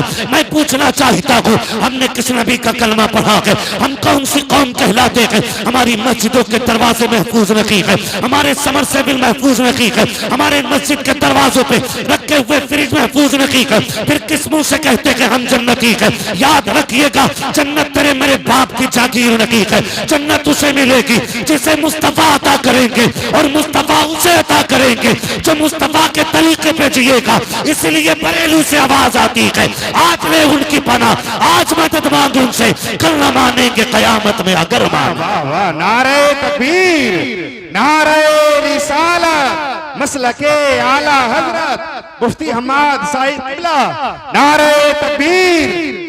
वाह क्या बात है हजरत, बहुत खूब। इसलिए मेरे भाई नीयत अच्छी करें, नीयत अच्छी करें, अल्लाह बेहिसाब बरकत अता फरमाएगा। सबसे ज्यादा जरूरी है नीयत अच्छी करें। आज तो माफ कीजिएगा, खेत में भी जागा तो ऐसे मैंड काट रहे हैं कसम से पता ही नहीं चलता कटी किधर से। कुछ तो जादूगर होते, पानी दिया फटाक से गिर गई। खेत में पानी लगने की देर है मैंड गिर जाती। और क्या दिखाइए भाई हमने घावड़ा कहाँ मारा, अब बताओ कहाँ मारा। पता चला, मैंने एक बड़े जानकार बंदे से पूछा ये कैसे गिरती है, बताया ये नीचे नीचे से खाली कर लेते हैं। नीचे पानी दिया फट से गिर गई वो, फिर इतना बढ़ गया 4 अंगल खेत, फिर 4 अंगल खेत। इसमें बरकत, इसमें बरकत नहीं होगी, बोले सारे इसमें बरकत नहीं होगी, नहीं होगी और होगी ही नहीं। इसलिए कि बरकतें देने वाला अल्लाह है ना। अगर ये सोचते हो ना कि मैंड से बच्चे पलेंगे, मैंड से बच्चे पलेंगे, तो अल्लाह उन्हें भी रिस्क देता है जो पत्थर के अंदर होते हैं। बेशक कीड़ों को भी अल्लाह रिस्क अता फरमाता पत्थर के अंदर। तो क्या हमें रोजी नहीं दे सकता? जी दे सकता है कि नहीं? दे सकता वो रोजी हमें भी दे सकता है। नीयत अच्छी नहीं हो, नीयत अच्छी हो तो खुदा की कसम फिर देखे इस्लाम आज भी आगे बढ़ता नजर आएगा। सिर्फ नीयत अच्छी होनी चाहिए, नीयत अच्छी होनी चाहिए। मैं फिर वो बात दोहराऊं कि दिल्ली की जामा मस्जिद का वाकया है ये। दिल्ली की जामा मस्जिद पे फकीर बैठा हुआ था। आज तो बड़ी पगड़ी वालों की नीयत अच्छी नहीं है, आज तो बड़े जुब्बा दस्तार वालों की नीयत अच्छी नहीं है ना। फकीर था, जामा मस्जिद की दिल्ली की सीढ़ियों पे बैठा था। अब चूंकि एक खूबसूरत जगह हमारे मुल्क में तारीखी जगह जामा मस्जिद भी है, ठीक है, यहाँ पे जितनी भी तारीखी मकामात हैं शुक्र है वो सारे मुसलमानों के हैं, सारे मुसलमानों के, क्योंकि हिंदुस्तान मुसलमानों का है, मुसलमान हिंदुस्तान के हैं। बेशक ये बात याद रखिएगा, हमें कभी कोई यहां से अलग नहीं कर सकता, यहां से अलग नहीं कर सकता, नहीं कर सकता है। ये जितनी भी मुश्किलें आ रही है ना, ये हमारे अपने ही चापलूस मुसलमानों की वजह से आ रही है। जी जो दलाल टाइप के मुसलमान है ना, उनकी वजह से आज उम्मत पे परेशानी आ रही है। बेशक, वरना डॉक्टर इकबाल ने कहा था टल न सकते थे अगर जंग में अड़ जाते थे, पैर शेरों के भी मैदान से उखड़ जाते थे, दश्त तो दश्त है दरिया भी न छोड़े हमने, बहरे जुल्मात में दौड़ा दिए घोड़े हमने। ये हमारी तारीख रही है। आज 500 रुपए मुसलमान बिक जाता है, झूठी गवाहियां दे देते हैं अपने भाइयों के खिलाफ, हक बात, झूठी गवाहियां। क्यों? 500 रुपए में तेरे बच्चे पल जाएंगे? क्या गुजारा 500 रुपए में हो जाएगा? अगर गुजारा 500 रुपए में हो तो मुझसे 5000 ले जा, लेकिन अहद कर कभी किसी मुसलमान के साथ गद्दारी नहीं करनी है। रोना आता है इन बातों को लेकर के। आज हम किस मकाम पे खड़े हैं? आज हमारे मज़ारों की कंडीशन ये है, डीजे डांस तमाशे सारे हो रहे हैं, उम्मत की बेटियों की आबरू लूटी जा रही है, लेकिन मज़ार के सज्जाद खान को गैरत नहीं आ रही है। उनको तमाशे चाहिए, उनको वहां पर कव्वालियां और ढोलक चाहिए। मैं पूछना चाहता हूँ, कव्वालियों के नाम पे पैसों में आग लगाने वालों, कितनी बेटियों को आज कॉलेज के आगे नकाब उतरवा करके उनकी बेआबरू, उनकी इज्जतों के सौदे हो गए। कितनी बेटियों को एग्जाम हॉल में नहीं जाने दिया जाता क्योंकि वो नकाब के अंदर है। कितनी बेटियों को स्कूल के दरवाजे से लौटा दिया गया क्योंकि वो गैरत वाली बेटी बन करके गई है। हमारी कौम के अंदर तमाशे देखने वाले भी हैं, कव्वालियों पर नाच देखने वाले भी हैं, लेकिन आज तक किसी को ख्याल नहीं आया है कि इन बेटियों की लुटती हुई आबरूओं को कैसे बचाया जाए, इनके पर्दों की हिफाजत कैसी की जाए। खुदा के वास्ते बंद करो ये तमाशे। जितने पैसे तमाशे पे लगाते हो उन पैसों को उठा करके बच्चियों के लिए किसी स्कूल का निर्माण करो, किसी कॉलेज का आप वजूद कायम करो, ताकि हमारी बेटियां गैर के दरवाजों की मोहताज ना रखे। ऐसे स्कूल बना दो कि जहां पढ़ने वाली भी गैरत वाली बेटी हो और पढ़ाने वाली भी मोहम्मद अरबी के दर की कली। क्या बात है। नारे तकबीर, नारे तकबीर, नारे रिसालत, मसलके आला हज़रत हज़रत अल्लामा मुफ्ती हम्माद साहिब क़िबला, नारे बुरा लगता है ना कोई मौलवी कहता है तो कहते हैं जो छोड़ो ये मौलवियों की बातें ही ऐसी होती है। नहीं, मौलवी कभी अपनी तरफ से कुछ नहीं कहता है। जबान इसकी होती है, फैसले मुस्तफा के होते हैं। हम अपनी बात करते तो हमें कौन बैठा के पूछता, कौन हमसे सुनता? नहीं जी, अपने उलमा की आप कदर करें, कदर करें। क्या हमारी कौम में ये बेरा रवि नहीं है? अल्लाह से ये साहब की उम्र में बेपनाह बरकतें अता करे कि ये यहाँ उर्स के मौके पे जलसे करा रहे हैं। जितने लोग बैठे हैं, कम से कम इन तक दीन पहुंच तो रहा है ना, दीन पहुंच तो रहा है इन तक हुजूर का। कोई बात तो शायद किसी के सीने में असर करेगी। ओ भाई, हम नहीं चाहते आज के बाद किसी बेटी की फिर से आबरू लूटी जाए, फिर से किसी बेटी का नकाब उतरवाया जाए, फिर से किसी बेटी के दुपट्टे खुलवाए जाएं सर से। क्यों? क्योंकि हमारे अपने स्कूल नहीं है, हमारे अपने इदारे नहीं है। हमारी बेटियां गैर महफूज हैं। कभी ट्यूशन के नाम पे मारी गई, कभी तालीम की बुनियाद पे उनका इस्तेमाल किया गया। कब बदलेंगे हम? उर्स हम हल्के कर लेंगे, लेकिन अब बेटियों की इज्जत के साथ खिलवाड़ नहीं होने देंगे। ये हम सब अहद करें और याद रखिएगा, ये काम किसी एक बंदे का नहीं, हर बंदे का काम है। और ये हर बंदा कैसे करेगा? क्योंकि एक और भी भूख है हमारे अंदर कि साहब मैं बड़ा बन जाऊं, अध्यक्ष मैं रहूं, खजांची मैं रहूं, सेक्रेटरी मैं रहूं। कुछ नहीं, हम कुछ नहीं, हम सारे हुजूर के दीन के नौकर बने। यहां हमें कोई सिला नहीं चाहिए। और ये जुर्रतें, ये अखलाक हुजूर के सहाबा में था, हुजूर के सहाबा में था। कैसा अखलाक था आप जानते? कैसा अखलाक था? जब हज़रत उमर फारूक आजम ने बैतुल मुक़द्दस फतेह किया तो आप गुलाम के साथ जा रहे हैं और आपने बारी मुकर्रर की हुई है कि इतनी देर तू बैठेगा और फिर इतनी देर मैं बैठूंगा। सफर करते करते करते करते जब करीब आ गए ना, तो गुलाम ने कहा हुजूर अब दुश्मनों के करीब है हम लोग, बारी मेरी है लेकिन आप बैठ जाएं ताकि लोगों को पता चले कि इस्लाम का बादशाह आ रहा है, इस्लाम का खलीफा आ रहा है। हजरत उमर ने कहा चुप हो जा। फरमाने लगे इज्जतें खिलाफतें ऊंची कुर्सियों में नहीं है, इज्जतें अल्लाह ने मोहम्मद अरबी की गुलामी में रखी हुई है। तो हम ये क्यों कहते हैं यार कि भाई मैं सेक्रेटरी बनूं, मैं सदर बनूं, तब हम कौम के लिए कोई कॉलेज कोई स्कूल बनाएंगे? नहीं, आपके इलाके में आपकी बस्ती में जो सबसे बड़ा आलिम है, ये जिम्मेदारी उसकी लगा दे।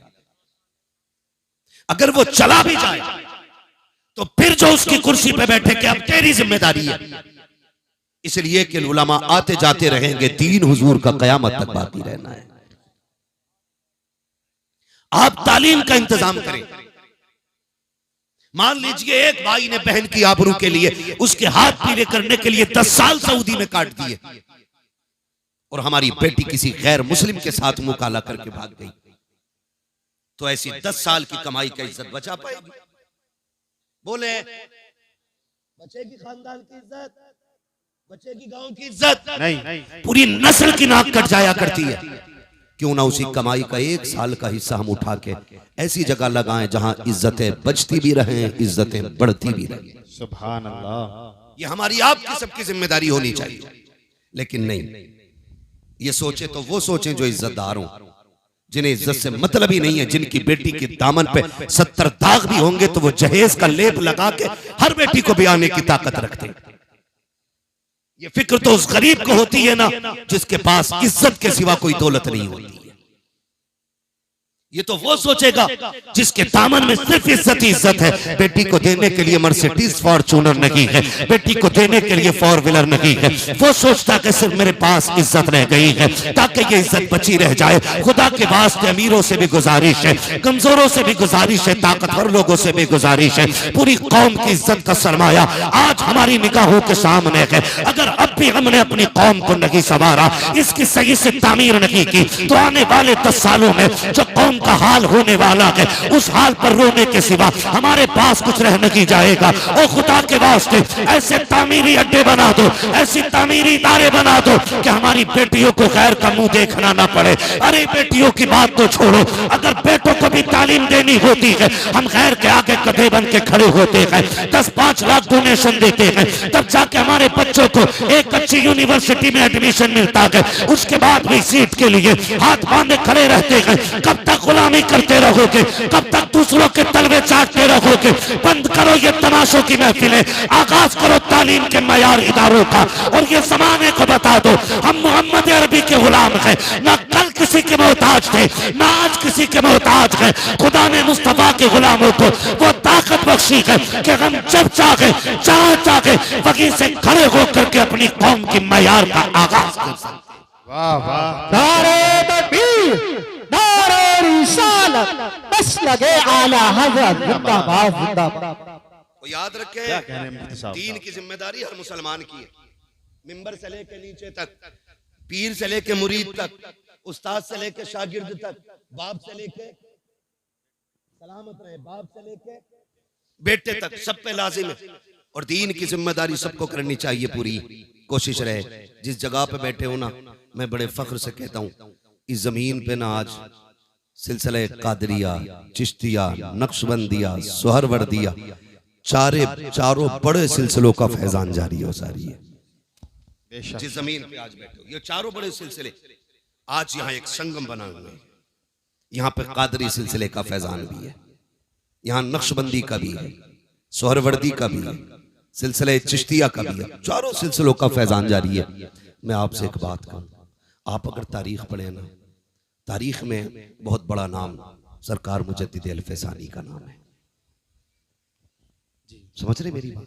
जी। मुझे बात याद आ गई तो कह रहा हूं, दीन की जिम्मेदारी हर बंदे की है। कौन? मुजद्दिद अल-फैसानी। जब अकबर जैसा मनहूस बंदा खड़े होकर के दीन इलाही की बुनियाद डालता है। और याद रखिएगा, दुनिया को बता दो और आप भी ईमान मजबूत कर लें कि ये इस्लाम है, लावारिस नहीं है।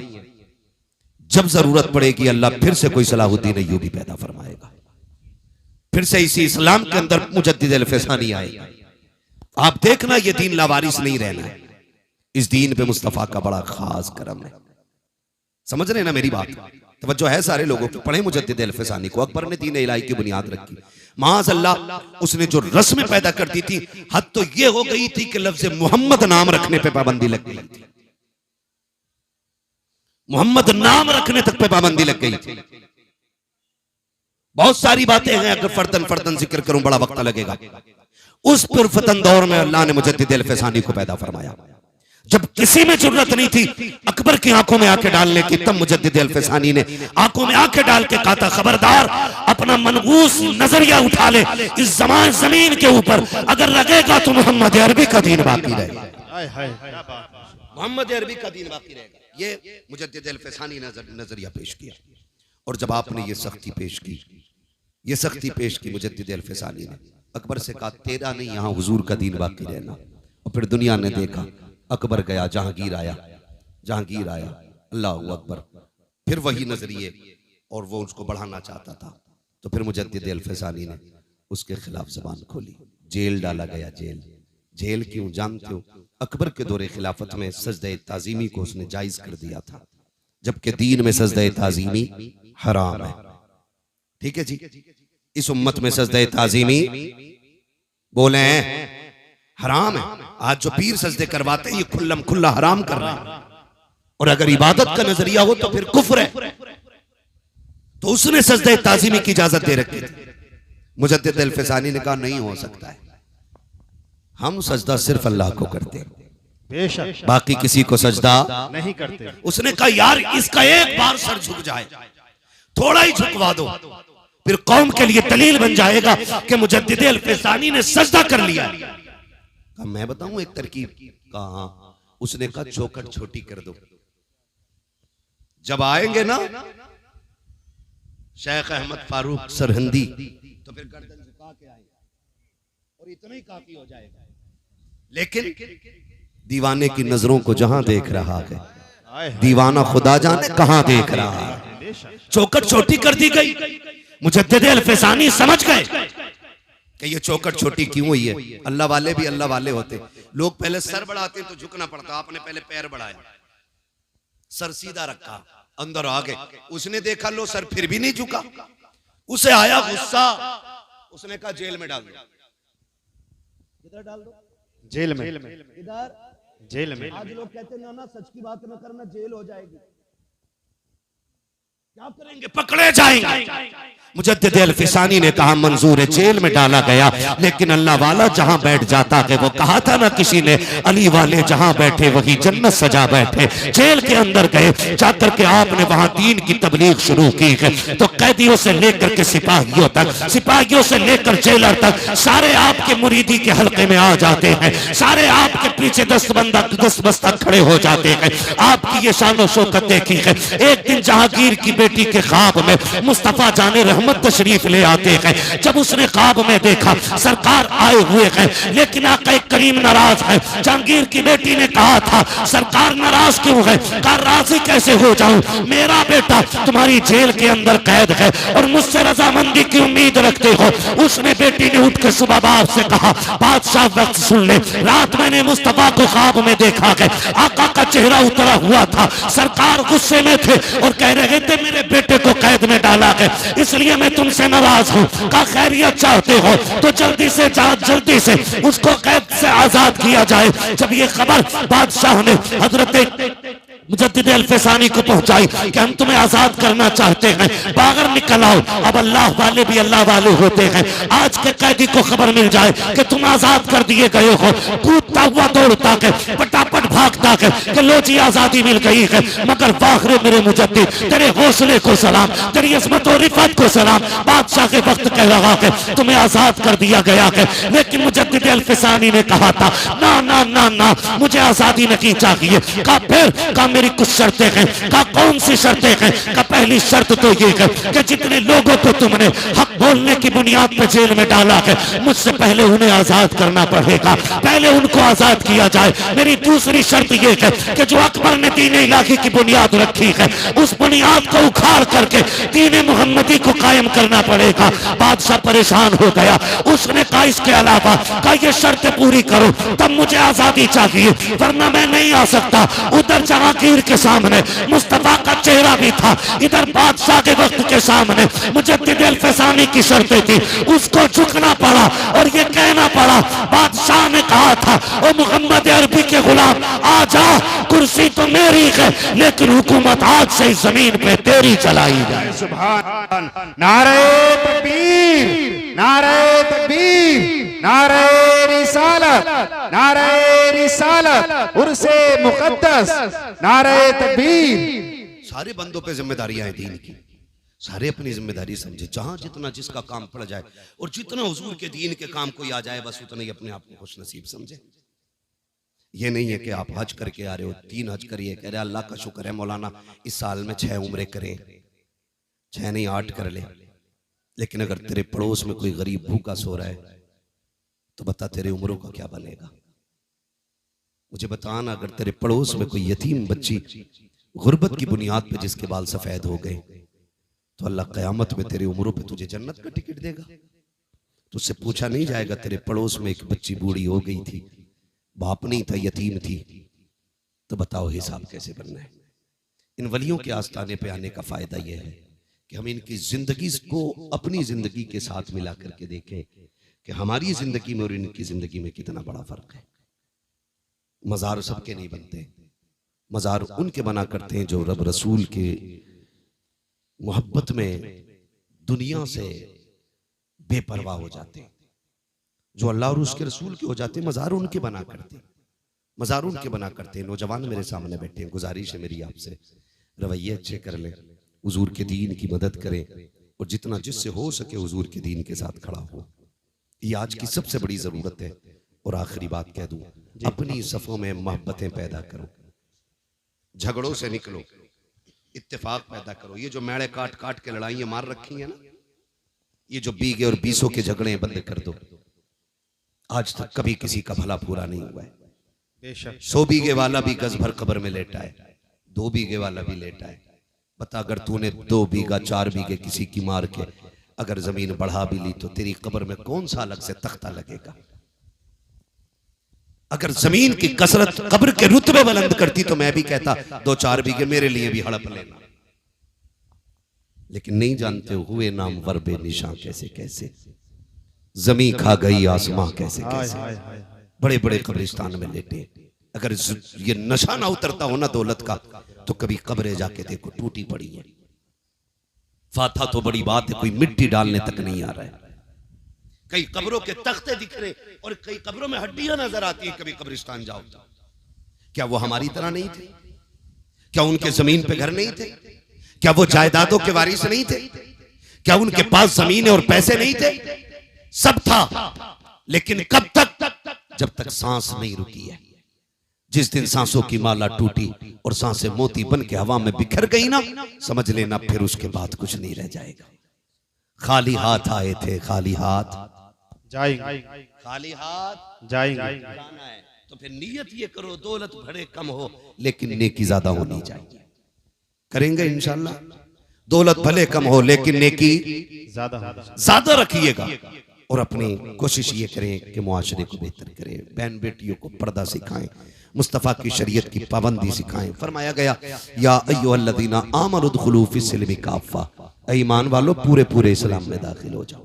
हमारा जाहिर और बातिन इस्लाम जैसा होना चाहिए, मोहम्मद अरबी के जैसा होना चाहिए। तुम नहीं जानते हो, कुरान कहता लतुसअलुन्ना यौमइज़िन अनिन नईम, क़यामत के दिन एक एक नेकी के बारे में पूछा जाएगा। चल मैंने तुझे गाड़ी दी थी, बता इसका काम दीन में कितना लगाया तूने? मैंने तुझे साइकिल दी थी, इससे दीन का कितना काम किया तूने?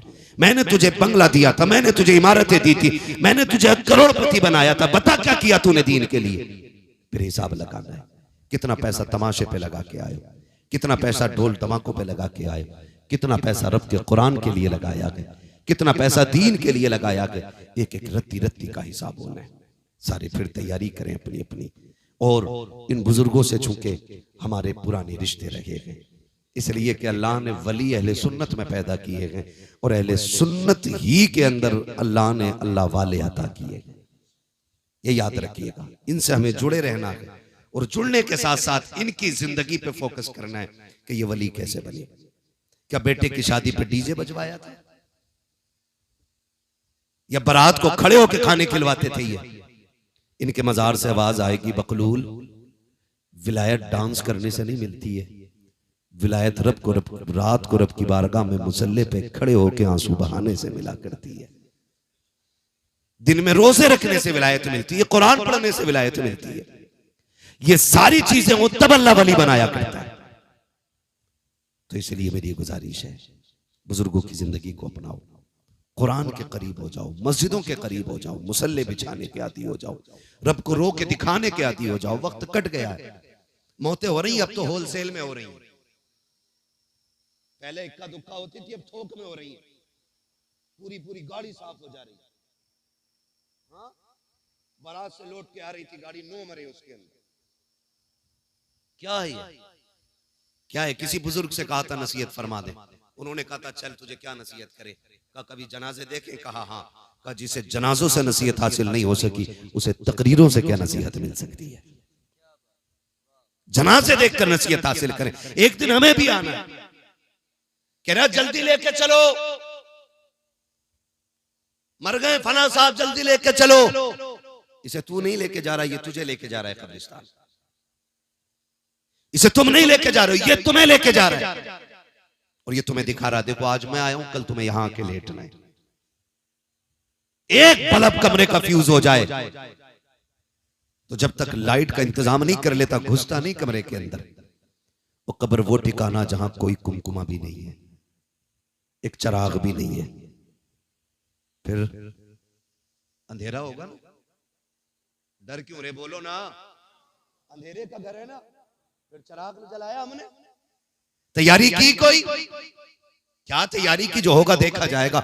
मौलवियों की बातें ऐसी रहती हैं। मस्जिद से निकल के कह रहा सब ठीक है, लेकिन इमाम साहब का पैर हिल गया था, इमाम साहब की किरात सही नहीं है, मजा नहीं आ रहा, मजा। ये मस्जिद से निकल के कह रहा, जिसे बिस्मिल्लाह याद नहीं, वो इमाम की किरात को गलत कह रहा। हाँ, और मालूम है ये क्या क्यों हो रहा है? मजा नहीं आ रहा। इसके बेटे की फातिमा में इमाम साहब लेट हो गए, इसलिए झगड़ा निकाल के कह रहा है नहीं नहीं इमाम साहब की किरात अच्छी नहीं है। अगर इससे पकड़ के पूछ लो ना दुआ कुनूत सुना, तो कह रहा पता नहीं जी दुआ कुनूत होती क्या है। अगर इससे पूछो ना उम्मत किसकी है, तो कह रहा भूरों के मोहल्ले में रह रहा हूँ, इसे उम्मत तक की तमीज नहीं है। उलमा पे उंगलियां उठाने वालों, हाथ जोड़ के तुमसे कहता हूँ खुदारा, अपने उलमा का एहतराम करना, अपने इम्मा के खिलाफ मत जाना। जो कौम अपने रहनुमा के खिलाफ जाया करती है, उसकी दुनिया भी बर्बाद कर दी जाती है, आखिरत भी बर्बाद कर दी जाती है। तैयारी पूरी है, जो होगा देखा जाएगा। कब्र के सवाल जानते हो कितने सवाल होने कब्र में? कितने? इनकी उंगली देख के ना बताओ, हो सकता है मैं इनके इशारे से इत्तेफाक ना रखता हूं। कितने सवाल होने? 3 होने। तैयारी तो फिर पक्की हो गई होगी। हाँ बहुत अच्छे। कह रहा मौलाना हम यहाँ उर्दू बोलते हैं, कब्र में अरबी कैसे बोलेंगे? मैंने कहा यहीं सीख ले मेरे भाई, अल्लाह की तौफीक से। अल्लाह जब आसानी फरमाएगा तो सब समझने लग जाएंगे, सब समझने। मगर बहरहाल तैयारी भी करनी है, तैयारी भी करनी है। इंतकाल होते हैं, मैयत होती है, तो लड़का खड़े होकर कह रहा है हमारे अब्बा पे किसी का कर्जा हो तो माफ कर दियो। और लड़के को भी बता 3 बीघे हमारे अब्बा निरी बेईमानी की जोत रहे। हाँ पता होता लड़के को अब्बा बेईमानी की जोत रहे। और कह के गए थे इसके कागज दबा के रखना। और रस्मन कह रहा अब्बा ने किसी का लिया हो तो दे दियो, माफ कर दियो। पहले कह भाई मेरे अब्बा पे 3 बीघे बेईमानी की थी, वो ले लो नहीं चल के। उससे कह दे तो कह रहा वो तो अब्बा ने तो बेईमानी करी थी, मैंने हिसाब अब्बा देंगे, मैं क्यों दूं? ये कंडीशन हमारे बाप से मोहब्बत की है हमारी। कब्र पे खड़े हो कह रहा किसी का हक मारा हो तो माफ कर देना। तुम्हें पता है आज तुम्हारी माफी से कुछ नहीं होने वाला है। आज तुम जितने चाहो हाथ जोड़ लो, अब किताब बंद हो गई है, अब इसका रजिस्टर बंद किया जा चुका है। अब तेरी माफी से क्या होने वाला है, ये फिक्र तो मरने वाले को मरने से पहले होनी चाहिए थी। आज बेटा खड़े होकर कह रहा मेरे बाप ने किसी का दिल दुखाया हो तो मेरे बाप की तरफ से मैं माफी मांग रहा हूँ। खुदा के वास्ते तुम्हें पता है, जरा बताओ तो सही, जब तेरे बाप ने पैसे वाला था, नेता था, उसने गरीब के चौक में थप्पड़ मारा था, उसकी इज्जत तो मिट्टी में मिल गई थी। आज उस थप्पड़ का जवाब तू क्या दे सकता है? उस थप्पड़ की कीमत क्या तेरे तो जुमले हो जाएंगे? तेरे बाप ने कल गरीब को अपनी सफ से उठा के कहा था ये तेरे बैठने की जगह नहीं है। जब दावत में अमीर और गरीब जगह बैठ करके खा रहे थे, तेरे बाप ने गरीब की कलाई पकड़ के कहा था वो देख टाट बिछा हुआ के यहाँ कैसे आके बैठ गया। वो जो सिल्लत उठानी पड़ी थी गरीब को, क्या तेरे दो जुमले उस गरीब की इज्जत के सौदे की भरपाई कर सकते हैं? आज जो रस्मन तुम कह रहे हो मेरे बाप से जो गलती हो गई है माफ कर दिया जाए, अब कुछ नहीं होने वाला है। मसीहत का नकीब आवाज दे के कह रहा है नादान खैरत कर, खैरत कर, आज तेरी तौबा से कुछ नहीं होगा। इसको जीते जी गरीब से माफी मांगनी थी, इसको जीते जी गरीब को राजी करना था, जिस कमजोर को इसने सताया था उससे माफी मांगनी थी। अब माफी के दरवाजे बंद है, अब आ रहा है कब्र में, अब एक एक लम्हे का हिसाब लिया जाएगा, एक एक थप्पड़ का बदला लिया जाएगा। इसके सितम से जो गरीब रोया था, एक एक आंसू का बदला लिया जाएगा। मालिक बता तो सकी, कभी इसको जन्नत दी जाएगी। तब मसीहत का नकीब कहेगा इसको ताकत पे भरोसा था, लेकिन गरीब को खुदा पे भरोसा था। गरीब आज के दिन सब्र कर रहा था कि कभी मैं भी कब्र जाऊंगा, अपने रब से इसकी शिकायत करूंगा। अब मैं गरीब के करीब हो गया हूँ, गरीब मेरे करीब हो गया कि अब तेरी माफी से नहीं बल्कि उस वक्त तक इसे जन्नत नहीं दूंगा जब तक एक एक आंसू का बदला नहीं दिला दूंगा। इसलिए खुदा के वास्ते कब्र पे खड़े होकर के माफी से कुछ नहीं होने वाला है। अगर भलाई चाहते हो जीते जी माफी मांग लो, ताकि अल्लाह तुम्हारी कब्र को जन्नत की क्यारी बना दे।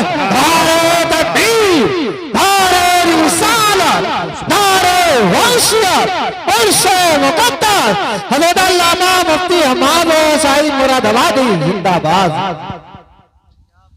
वजह है, सारे लोग करेंगे इंशाल्लाह जीते जी। एक बात में, बहनें भी बैठी हुई हैं, थोड़ी सी सुन लें। मैयत का वक्त आता ना, मरने के बाद मरवे के कपड़े खसोट लेती हैं। हाय जी माफ कर जाओ, मरने के बाद उसके कपड़े फाड़ रही हैं।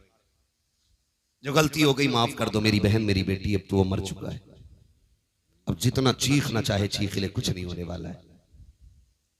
काश ये माफी तूने उसकी जिंदगी में मांग ली होती। शोहर से मरने के बाद माफी औरतें पकड़ के लाती हैं, पैर चूम ले।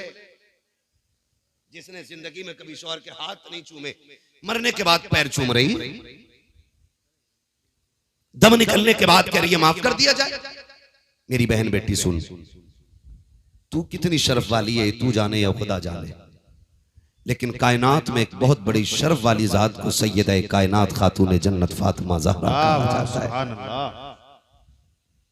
मेरी बेटियों, अपनी जिंदगी को जरा देखें और खातून जन्नत की जिंदगी को देखें। खातून जन्नत की वो जात है जिसने शोहर से पूरी जिंदगी कभी ऐसा सवाल नहीं किया जिसको लेकर के शोहर परेशान हो जाता। जब सैयदा कायनात के विसाल का वक्त आया ना, तो कहती अली दो बातें सुन ले। हजरत अली ने कहा था क्या बात है? झोली फैला के कहा था अली आज फातिमा कुछ मांगना चाहती है। तब मौलाए कायनात ने कहा था खातून आज तक कुछ मांगा नहीं, मांग। झोली फैला के कहती अली कोई गलती हो गई हो तो माफ कर दिया जाए। ये जुमले खातून के थे, जौजा के थे हजरत अली के, और आंसू हजरत अली के निकल आए। आप कहते हैं कैसी बात कर रही हो, जितने साल मेरे साथ गुजारे कभी शिकवा जबान पे नहीं आया, आज तक कोई दुख नहीं पहुंचा मुझे, किस चीज की माफी मांग रही हो? तो खातून जन्नत ने कहा अली हो सकता है कभी तुमने मुझे खाना बनाने का हुक्म दिया हो, मुझे बनाने में देर हो गई है। कभी तुमने कपड़े उतार के धुलने को कहा और मुझे धुलने में देर हो गई हो। अली हो सकता है कोई काम का तुमने हुक्म दिया हो और मुझे करने में देर हो गई है, इसलिए अली आज मैं उसकी माफी चाहती हूँ। हजरत अली रो देते, कहते फातिमा तू माफी ना मांग, आज अली को माफ कर जा। कहा आप मेरे शोहर है, मेरे सरताज है, मुझे शर्मिंदा ना करें। कहा क्यों? मुझे डर लग रहा है कहीं ऐसा ना हो मुस्तफा खड़े हो और खदीजतुल कुबरा भी हो और फातिमा तुम भी हो, कहीं ऐसा ना हो हुजूर मुझसे पकड़ के कहें मेरी बेटी फातिमा पूरी जिंदगी तेरे घर पेट भर के खाना ना खा सकी। अगर ये बात हुजूर ने कहती तो मैं क्या जवाब दूंगा? फातिमा तू बता, तू भी मुझसे राजी है कि नहीं? मैं अपनी बहनों बेटियों से कहना चाहूंगा, बहनों बेटियों जिंदगी 4 दिन की है, जवानी 30 साल की है, ये रंग बिरंगी जिंदगी के 30 साल है, इनको गुजरने में वक्त नहीं लगता है। इंतजाम अंजाम आखिर मौत है, ठिकाना आखिर कब्र है। मेरी बेटी ये 30 साल संभल के गुजार ले, सिर्फ 30 साल संभल के गुजार ले, और फिर शोहर के साथ साबिरा और शाकिरा होके कब्र में आ। तेरी कब्र पे अजान ना भी पड़ी जाएगी, अगर तू साबिरा बन के कब्र तक आएगी तो रोशनी का इंतजाम करके जन्नतुल बकी से खातून जन्नत फातिमा ज़हरा आ जाएगी। ये हर बेटी से मेरी गुजारिश है कि अपने शोहर का एहतराम करे। हर भाई से मेरी गुजारिश है जीते जी अपने भाइयों से माफी मांग लें, वरना ऐसा ना हो कि मौत आ जाए और हमें माफी मांगने का वक्त ना मिल सके। मैं अक्सर एक बात कहता हूँ, उजाले अपनी यादों के हमारे साथ रहने दो, न जाने किस गली में जिंदगी की शाम हो जाए। अल्लाह हमें हुजूर की जिंदगी के वो रोशनी अता करे कि जिस रोशनी में हम अपनी जिंदगी को हुजूर की जिंदगी की रोशनी के मुताबिक गुजारने की कोशिश करेंगे इंशाअल्लाह। माफ करेंगे एक दूसरे को इंशाअल्लाह। इंशाअल्लाह अच्छी रखेंगे इंशाअल्लाह। इंशाअल्लाह। अगर रिस्क में तंगी आएगी, ब्याज लोगे नहीं रिश्वत लोगे नहीं हराम लोगे नहीं अगर तंगी आ जाए मुसल्ला लेंगे, मस्जिद की तरफ जाएंगे इंशाअल्लाह। इंशाअल्लाह। और जब दुनिया सोती होगी मुसल्ले बिछाएंगे, वो झोली फैला के कहेंगे या करीम या रज़ाक, तेरी चौखट पे आ गए भर दे झोली। खुदा की कसम एक बार मांगोगे अल्लाह 7 पुश्तों के रिस्क का इंतजाम। सुभान अल्लाह। बेशक फरमाया गया या अय्युहल्लज़ीना आमनु दुखुलू फिस्सिल्मि काफ़ा, ईमान वालों पूरे पूरे इस्लाम में दाखिल हो जाओ। अल्लाह हमारी नस्लों को मसलक के आला हजरत की रोशनी में जिंदगी गुजारने की तौफीक अता फरमाए और हमें हमारे बुजुर्गों के फयूज़ व बरक़ात से माला माल फरमाए। हम अपने मज़ारों पर इसी तरह उर्स करें कि महफिलें इनकी हों, तज़किरे मदीने वाले मुस्तफ़ा के होने चाहिए। ऐसी ही खूबसूरत महफिलें सजाएं और जो लोग भी ऐसी महफिलों में जाते हैं जहाँ पे तमाशे हों, ढोलक हों, वो रातें बर्बाद करके आते हैं, ज़िंदगी तबाह करके आते हैं। अल्लाह हमारे नौजवानों को अक्ल सलीम अता फरमाए और हमारे मज़ारों के सज्जादगान को इसी तरह की समझ और इसी तरह की सूझबूझ अता करे कि उनके मज़ारों पे दुनियावी तमाशे नहीं, मदीने वाले के जिक्र की महफिलें सजती रहें। बस जो हुए अगलात उनको माफ़ फरमाए रब्बे कायनात। जिंदगी ने दिया साथ, फिर होगी मुलाकात, चमन रहा फूल खिलेंगे, जिंदगी रही फिर मिलेंगे, मुसाफिर हम भी मुसाफिर हो तुम भी, किसी मोड़ पर फिर मुलाकात होगी। सारे लोग कलमा शरीफ पढ़ लीजिए, ला इलाहा, और जोर से ला